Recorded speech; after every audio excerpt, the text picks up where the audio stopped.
ભેંસાણ સ્થિત માધવ શૈક્ષણિક સંકુલ ખાતે સંસ્કૃત દિવસની ગૌરવપૂર્ણ ઉજવણી કરાઈ.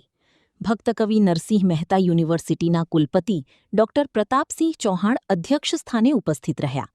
મહાનુભાવોના હસ્તે સંસ્થામાં નવી તૈયાર કરાયેલી વિશેષ સંસ્કૃત કક્ષાનું લોકાર્પણ કરાયું.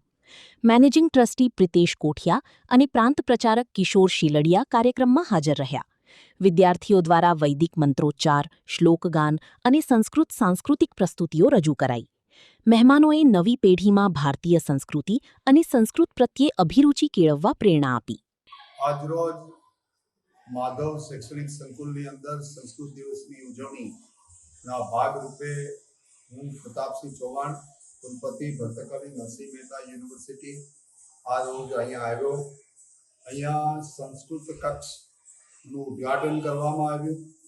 આની અંદર ભારતીય જ્ઞાન પરંપરા પ્રમાણે વિજ્ઞાન, જ્ઞાન સાથે સાથે પક્ષીઓ, પ્રાણીઓ, વિદ્યાલયો, મંદિર, ઘર, વસ્ત્ર, સંસ્કૃતની જે આપણી જનભાષા બનાવવા માટે જે નાના નાના શબ્દો આપણે જીવન વ્યવહારમાં જે ઉપયોગી કરીએ છીએ એ બધાનો એક આખો સંસ્કૃત કક્ષ એ ગુજરાત સંસ્કૃત બોર્ડના માધ્યમથી અહીંયા ઊભો કરવામાં આવ્યો છે.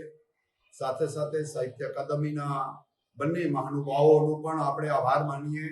અને આજે હું બાળકો સાથે 1000 બાળકો સાથે સંસ્કૃતની અંદર એમની 2-3 પ્રસ્તુતિ પણ જોઈ, સંસ્કૃતના શ્લોક બોલવાની વિધિ પણ જોઈ અને નાના બાળકો ઉપર કેવો પ્રભાવ પાડે એક નાની એવી સંકુલ.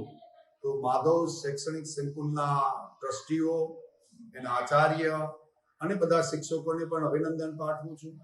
ખાસ કરીને કિશોરભાઈ જે સંસ્કૃત માટે ખૂબ મોટા કામ કરી રહ્યા છે, અનુરાગી છે આપણા, અને એને કારણે આવા ગામડાના વિસ્તારમાં સંસ્કૃતના નાના નાના બાળકો, પહેલા ધોરણના બાળકો પણ એટલા સુંદર શ્લોક બોલે છે.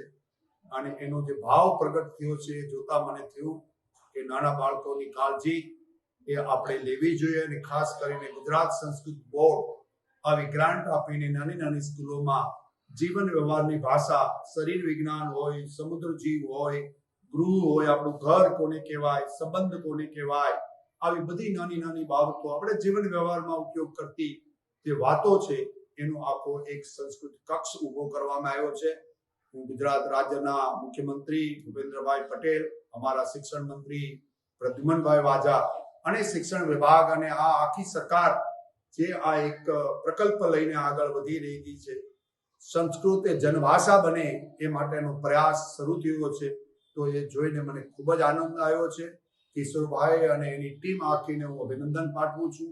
અને આવા પ્રકલ્પો દ્વારા ગ્રામીણ જે શિક્ષણ છે, વ્યવસ્થાઓ છે, એમાં મોટા લોકોએ આવીને આ લોકોને પ્રોત્સાહિત કરવા જોઈએ. એનો પ્રયાસના ભાગરૂપે આજે હું ભક્તકવિ નરસિંહ મહેતા યુનિવર્સિટીના કુલપતિ તરીકે અહીંયા આવ્યો. અને આ બધું જોયા પછી મને ખૂબ જ મારા ઉપર પ્રભાવ પડ્યો છે. આવા કક્ષ ખરેખર નાના બાળકોને જરૂર છે, સાથે સાથે મોટા બાળકોને પણ જન ભાષામાં જો લાવવા હોય તો આવા કક્ષ અમારી ત્યાં પણ બનાવવા જોઈએ. અને એની માટેની હું વાર્તાલાપ શરૂ કરીશ. ગુજરાત સંસ્કૃત બોર્ડ દ્વારા ગુજરાત સાહિત્ય અકાદમીના સંયુક્ત ઉપક્રમે માધવ શૈક્ષણિક સંકુલમાં આજે સંસ્કૃત કક્ષનું લોકાર્પણ થયું છે. તેમાં નરસિંહ મહેતા યુનિવર્સિટીના કુલપતિ હાજર રહીને સંસ્કૃત કક્ષનું લોકાર્પણ કરેલું છે.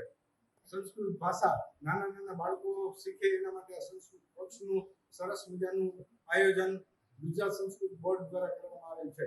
સંસ્કૃત કક્ષના લોકાર્પણ તેમજ સંસ્કૃત સપ્તાહના આયોજન અંતર્ગત સંસ્કૃત સપ્તાહનો સાંસ્કૃતિક કાર્યક્રમ પણ ભવ્ય રીતે કરવામાં આવેલ છે. 1000 જેવા બાળકો આ સંસ્કૃત સપ્તાહનો કાર્યક્રમ નિહાળી રહ્યા છે.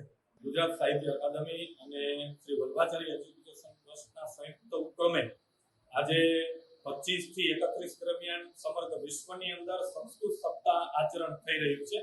એ અનુસંધાને માધવ શૈક્ષણિક સંકુલમાં પણ સંસ્કૃત સપ્તાહની ઉજવણી થઈ, જેમાં ભક્તકવિ નરસિંહ મહેતા યુનિવર્સિટીના કુલપતિ શ્રી ડોક્ટર પ્રતાપસિંહ ચૌહાણ મહોદય, આ સંસ્થાના મેનેજિંગ ટ્રસ્ટી પરસોત્તમભાઈ કોઠિયા, સંચાલક શ્રી પ્રિતેશભાઈ અને સંસ્કૃત ભારતીના પ્રાંત પ્રચારક ડોક્ટર કિશોરભાઈ શેરડિયા સહિતના મહાનુભાવો ઉપસ્થિત રહ્યા.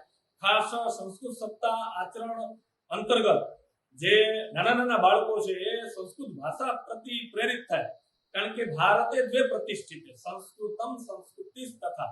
જો સંસ્કૃત ભાષા બાળકોમાં જીવંત હશે તો આપણી સંસ્કૃતિ જીવિત રહેશે. આજે જેન આલ્ફા, જેન જી, જુદા જુદા નામો પાશ્ચાત્ય દ્વારા મળી રહ્યા છે, પણ આ યુવાધન જે છે ભારતમ, ભા એટલે તેજ અને રત એટલે એમાં રમમાણ. ભારતનો યુવા છે એ કોઈ સામાન્ય નથી, ચાણક્ય છે. અને એની હૃદયની અંદર એના ભીતર પ્રલયપૂર્ણ છે અને નિર્માણ પણ છે. તો આ નિર્માણની શક્તિ તરફ યુવાધન વળે અને આપણા શાસ્ત્રો તરફ પ્રેરિત થાય, સંસ્કૃત ભાષા પ્રતિ પ્રેરિત થાય.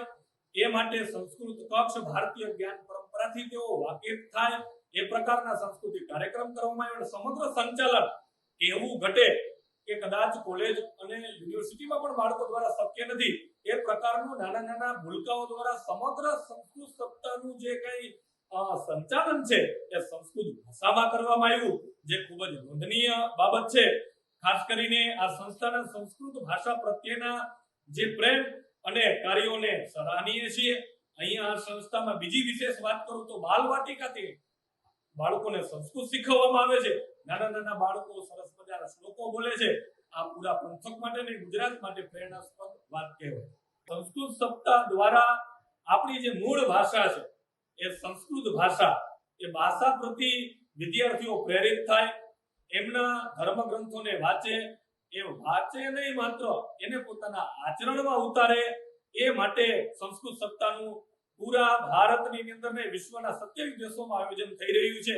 અને ખાસ સાંપ્રત આપણી ગુજરાત સરકાર, ગુજરાત રાજ્ય સંસ્કૃત બોર્ડ અને સંગઠન સંસ્કૃત ભારતી એ નગરે નગરે જઈને, ગામે ગામે જઈને આ પ્રકારના ઉત્સવોનું આયોજન કરી રહ્યું છે.